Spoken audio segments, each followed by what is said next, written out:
Olá! Seja muito bem-vindo, seja muito bem-vinda ao canal Literatura Sonora. Agradecemos pela preferência. Que esta experiência venha lhe proporcionar novos aprendizados. Boa audição! As Academias de Sião. Conhecem as Academias de Sião? Bem sei que em Sião nunca houve academias, mas suponhamos que sim, e que eram 4, e escutem-me. Capítulo 1. As estrelas, quando viam subir, através da noite, muitos vagalumes cor de leite, costumavam dizer que eram os suspiros do rei de Sião, que se divertia com as suas 300 concubinas. E, piscando o olho umas às outras, perguntavam: Reais suspiros, em que é que se ocupa esta noite o lindo calafanco? Ao que os vagalumes respondiam com gravidade: Nós somos os pensamentos sublimes das 4 academias de Sião, trazemos conosco toda a sabedoria do universo. Uma noite, foram em tal quantidade os vagalumes, que as estrelas, de medrosas, refugiaram-se nas alcovas, e eles tomaram conta de uma parte do espaço, onde se fixaram para sempre com o nome de Via Láctea. Deu lugar a essa enorme ascensão de pensamentos o fato de quererem as 4 academias de Sião resolver este singular problema. Por que é que há homens femininos e mulheres másculas? E o que as induziu a isso foi a índole do jovem rei. Calafanco era virtualmente uma dama. Tudo nele respirava a mais esquisita feminidade. Tinha os olhos doces, a voz argentina, atitudes moles e obedientes e um cordial horror às armas. Os guerreiros siameses gemiam, mas a nação vivia alegre, tudo eram danças, comédias e cantigas, à maneira do rei que não cuidava de outra coisa. Daí a ilusão das estrelas. Vai-se não quando, uma das academias achou esta solução ao problema. Umas almas são masculinas, outras, femininas. A anomalia que se observa é uma questão de corpos errados. Nego, bradaram as outras 3, a alma é neutra, nada tem com o contraste exterior.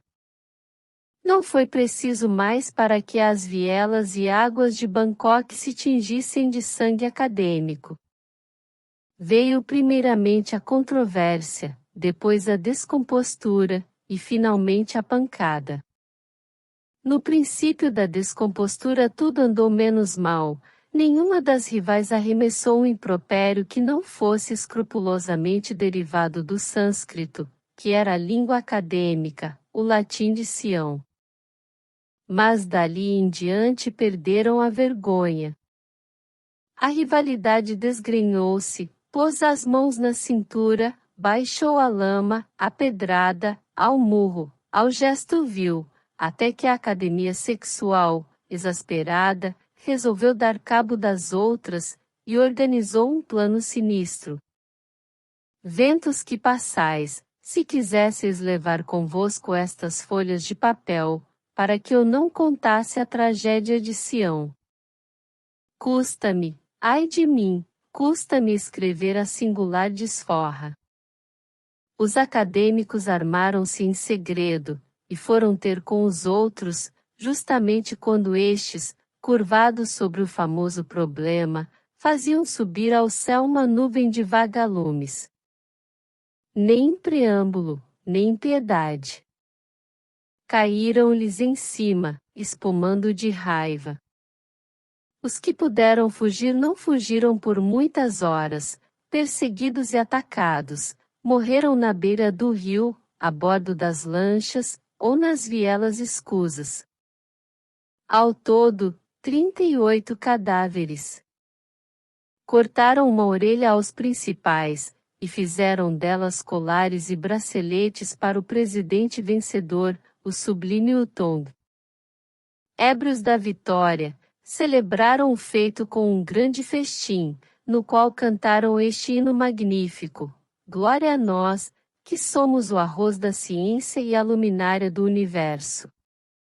A cidade acordou estupefacta. O terror apoderou-se da multidão. Ninguém podia absolver uma ação tão crua e feia, alguns chegavam mesmo a duvidar do que viam. Uma só pessoa aprovou tudo, foi a bela Kinara, a flor das concubinas régias. Capítulo 2.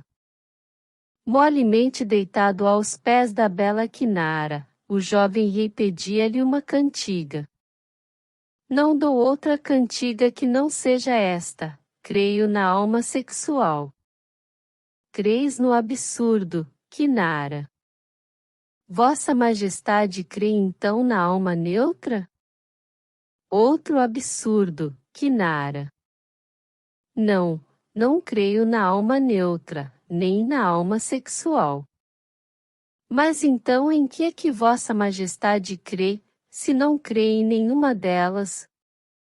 Creio nos teus olhos, Kinara, que são o sol e a luz do universo. Mas cumpre-lhe escolher, ou crer na alma neutra, e punir a academia viva, ou crer na alma sexual, e absolvê-la. Que deliciosa que é a tua boca, minha doce Kinara! Creio na tua boca, é a fonte da sabedoria. Kinara levantou-se agitada.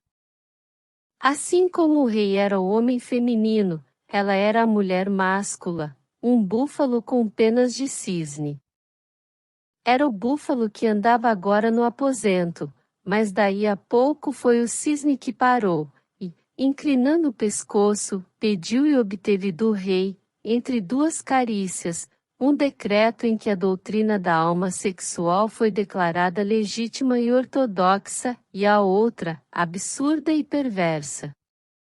Nesse mesmo dia, foi o decreto mandado à Academia Triunfante, aos pagodes, aos mandarins, a todo o reino.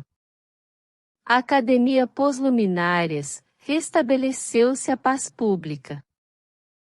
Capítulo 3. Entretanto, a bela Kinara tinha um plano engenhoso e secreto. Uma noite, como o rei examinasse alguns papéis do Estado, perguntou-lhe ela se os impostos eram pagos com pontualidade. Oemé! Exclamou ele, repetindo essa palavra que lhe ficará de um missionário italiano. Poucos impostos têm sido pagos. Eu não quisera mandar cortar a cabeça aos contribuintes. Não, isso nunca. Sangue! Sangue! Não, não quero sangue. E se eu lhe der um remédio a tudo? Qual? Vossa Majestade decretou que as almas eram femininas e masculinas, disse Kinara depois de um beijo. Suponha que os nossos corpos estão trocados. Basta restituir cada alma ao corpo que lhe pertence. Troquemos os nossos. Calafanco riu muito da ideia, e perguntou-lhe como é que fariam a troca. Ela respondeu que pelo método Mukunda, rei dos hindus, que se meteu no cadáver de um Brahmane, enquanto um truão se metia no dele, Mukunda, velha lenda passada aos turcos, persas e cristãos. Sim, mas a fórmula da invocação? Kinara declarou que a possuía. Um velho bonzo achará cópia dela nas ruínas de um templo. Valeu? Não creio no meu próprio decreto, redarguiu ele rindo, mas vá lá, se for verdade, troquemos, mas por um semestre, não mais. No fim do semestre destrocaremos os corpos. Ajustaram que seria nessa mesma noite. Quando toda a cidade dormia, eles mandaram vir a piroga real, meteram-se dentro e deixaram-se ir à toa. Nenhum dos remadores os via. Quando a aurora começou a aparecer, fustigando as vacas rútilas, Kinara proferiu a misteriosa invocação, a alma desprendeu-se-lhe e ficou pairando, à espera que o corpo do rei vagasse também. O dela caíra no tapete. Pronto? Disse Calafanco. Pronto, aqui estou no ar esperando. Desculpe Vossa Majestade a indignidade da minha pessoa. Mas a alma do rei não ouviu o resto. Lépida e cintilante, deixou o seu vaso físico e penetrou no corpo de Kinara, enquanto a desta se apoderava do despojo real. Ambos os corpos ergueram-se e olharam um para o outro, imagine-se com que assombro. Era a situação do buoso e da cobra, segundo conta o velho Dante, mas vede aqui a minha audácia. O poeta manda calar Ovídio e Lucano, por achar que a sua metamorfose vale mais que a deles dois. Eu mando-os calar a todos três. Buoso e a cobra não se encontram mais, ao passo que os meus dois heróis, uma vez trocados, continuam a falar e a viver juntos, coisa evidentemente mais dantesca, em que me pese a modéstia. Realmente, disse Calafanco, isto de olhar para mim mesmo e dar-me majestade é esquisito. Vossa Majestade não sente a mesma coisa? Um e outro estavam bem, como pessoas que acham finalmente uma casa adequada. Calafanco espreguiçava-se todo nas curvas femininas de Kinara. Esta inteiriçava-se no tronco rijo de Calafanco. Sião tinha, finalmente, um rei. Capítulo 4. A primeira ação de Calafanco. Daqui em diante entenda-se que é o corpo do rei com a alma de Kinara, e Kinara, o corpo da bela siamesa com a alma do Calafanco, foi nada menos que dar as maiores honrarias à academia sexual. Não elevou seus membros ao mandarinato, pois eram mais homens de pensamento que de ação e administração, dados à filosofia e à literatura, mas decretou que todos se prosternassem diante deles, como é de uso aos mandarins. Além disso, fez-lhes grandes presentes, coisas raras ou de valia, crocodilos empalhados, cadeiras de marfim, aparelhos de esmeralda para almoço, diamantes, relíquias. A academia, grata a tantos benefícios, pediu mais o direito de usar oficialmente o título de claridade do mundo, que lhe foi outorgado. Feito isso, cuidou Calafanco da fazenda pública, da justiça, do culto e do cerimonial. A nação começou de sentir o peso grosso, para falar como o excelso Camões, pois nada menos de 11 contribuintes remissos foram logo decapitados. Naturalmente os outros, preferindo a cabeça ao dinheiro, correram a pagar as taxas, e tudo se regularizou. A justiça e a legislação tiveram grandes melhoras. Construíram-se novos pagodes, e a religião pareceu até ganhar outro impulso, desde que Calafanco, copiando as antigas artes espanholas, mandou queimar uma dúzia de pobres missionários cristãos que por lá andavam, ação que os bonzos da terra chamaram a pérola do reinado. Faltava uma guerra. Calafanco, com um pretexto mais ou menos diplomático, atacou a outro reino, e fez a campanha mais breve e gloriosa do século. Na volta a Bangkok, achou grandes festas esplêndidas. 300 barcos, forrados de seda escarlate e azul, foram recebê-lo. Cada um destes tinha na proa um cisne ou um dragão de ouro, e era tripulado pela mais fina gente da cidade. Músicas e aclamações atroaram os ares. De noite, acabadas as festas, sussurrou ao ouvido a bela concubina: meu jovem guerreiro, paga-me as saudades que curti na ausência, dize-me que a melhor das festas é a tua meiga Kinara. Calafanco respondeu com um beijo. Os teus beiços têm o frio da morte ou do desdém, suspirou ela. Era verdade, o rei estava distraído e preocupado, meditava uma tragédia. Ia se aproximando o termo do prazo em que deviam destrocar os corpos, e ele cuidava em iludir a cláusula, matando a linda siamesa. Hesitava por não saber se padeceria com a morte dela visto que o corpo era seu, ou mesmo se teria de sucumbir também. Era esta a dúvida de Calafanco, mas a ideia da morte sombreava-lhe a fronte, enquanto ele afagava ao peito um frasquinho com veneno, imitado dos Borges. De repente, pensou na douta academia, podia consultá-la, não claramente, mas por hipótese. Mandou chamar os acadêmicos, vieram todos menos o presidente, o ilustre Utong, que estava enfermo. Eram 13, prosternaram-se e disseram ao modo de Sião: nós, desprezíveis palhas, corremos ao chamado de Calafanco. Erguei-vos, disse benevolamente o rei. O lugar da poeira é o chão, teimaram eles com os cotovelos e joelhos em terra. Pois serei o vento que subleva a poeira, redarguiu Calafanco, e, com um gesto cheio de graça e tolerância, estendeu-lhes as mãos.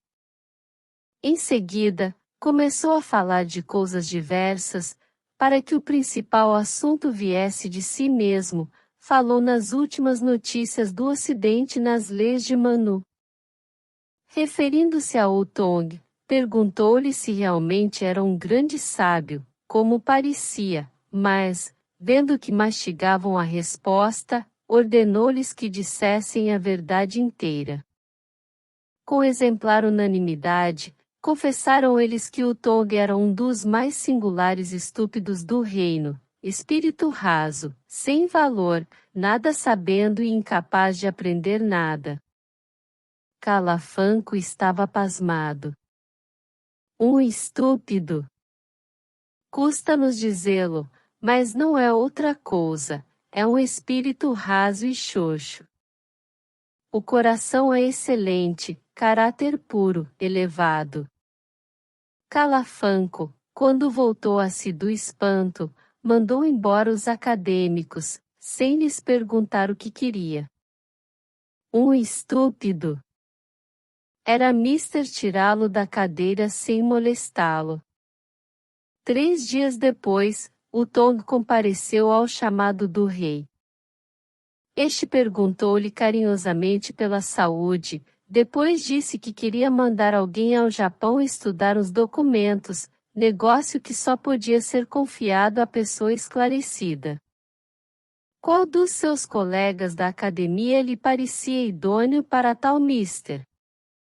Compreende-se o plano artificioso do rei, era ouvir 2 ou 3 nomes, e concluir que a todos preferia o do próprio Utong, mas eis aqui o que este lhe respondeu. Real Senhor, perdoai a familiaridade da palavra, são 13 camelôs, com a diferença que os camelôs são modestos, e eles não, comparam-se ao sol e à lua. Mas, na verdade, nunca a lua nem o sol cobriram mais singulares pulhas do que esses 13. Compreendo o assombro de vossa majestade, mas eu não seria digno de mim se não dissesse isto com lealdade, embora confidencialmente. Calafanco tinha a boca aberta. 13 camelôs? 13, 13.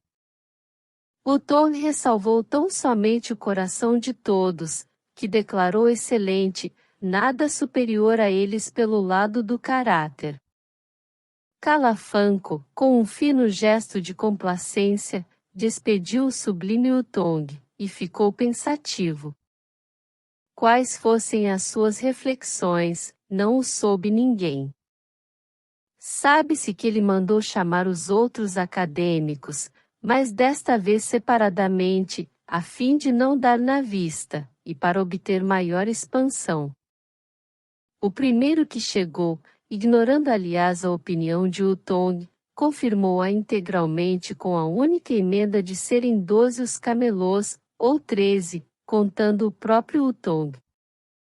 O segundo não teve opinião diferente, nem o terceiro, nem os restantes acadêmicos. Diferiam no estilo, uns diziam camelôs, outros usavam circunlóquios e metáforas, que vinham a dar na mesma coisa. E, entretanto, nenhuma injúria ao caráter moral das pessoas. Calafanco estava atônito. Mas não foi esse o último espanto do rei. Não podendo consultar a academia, tratou de deliberar por si, no que gastou 2 dias, até que a linda Kinara lhe segredou que era mãe. Esta notícia fê-lo recuar do crime. Como destruir o vaso eleito da flor que tinha de vir com a primavera próxima? Jurou ao céu e à terra que o filho havia de nascer e viver. Chegou ao fim do semestre, chegou o momento de destrocar os corpos. Como da primeira vez, meteram-se no barco real, à noite, e deixarão-se ir águas abaixo, ambos de má vontade, saudosos do corpo que iam restituir um ao outro. Quando as vacas cintilantes da madrugada começaram de pisar vagarosamente o céu, proferiram eles a fórmula misteriosa, e cada alma foi devolvida ao corpo anterior. Kinara, tornando ao seu, teve a comoção materna, como tivera a paterna quando ocupava o corpo de Calafanco. Parecia-lhe até que era ao mesmo tempo mãe e pai da criança. Pai e mãe. Repetiu o príncipe restituído à forma anterior. Foram interrompidos por uma deleitosa música, ao longe. Era algum junco ou piroga que subia o rio, pois a música aproximava-se rapidamente. Já então o sol alagava de luz as águas e as margens verdes, dando ao quadro um tom de vida e renascença, que de algum modo fazia esquecer aos 2 amantes a restituição psíquica. E a música vinha chegando, agora mais distinta, até que, numa curva do rio, apareceu aos olhos de ambos um barco magnífico, adornado de plumas e flâmulas. Vinham dentro os 14 membros da academia, contando Utong, e todos em coro mandavam aos ares o velho hino: Glória a nós, que somos o arroz da ciência e a claridade do mundo. A bela Kinara, antigo Calafanco, tinha os olhos esbugalhados de assombro. Não podia entender como é que 14 varões reunidos em academia eram a claridade do mundo, e separadamente uma multidão de camelôs.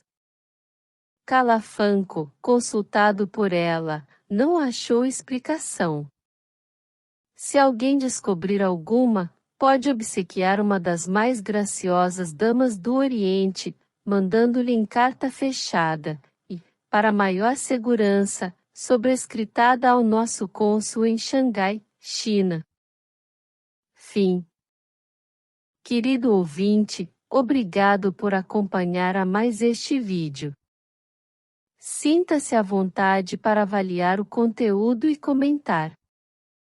Se desejar, compartilhe e inscreva-se. Um grande abraço para você.